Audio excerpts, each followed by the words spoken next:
You can't have an iPhone 12. People look at you, what are you, poor?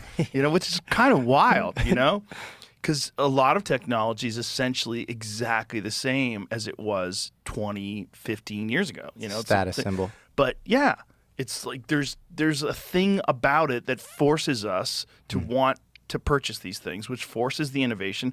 Well, where does that ultimately lead to? Yep. Well, it ultimately leads to AI. It ultimately, what's the ultimate expression of technology? Technology that itself invents better technology. Yep. And can run everything without emotions that fuck us up, and greed, and all the things that we would all agree that are a problem with human beings. I also think there's a tide shift where if you look at spears to airplanes, all of those things are augmentations of human ability.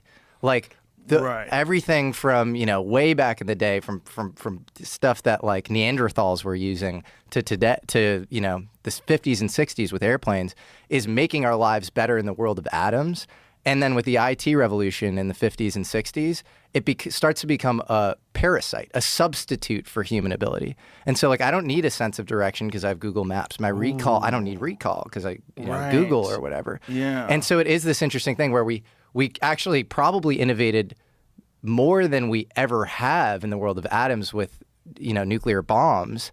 And if there were some guardrails, if there was some sort of higher intelligence enforcing homeostasis on Earth, maybe it's like, hey, go play with your IT.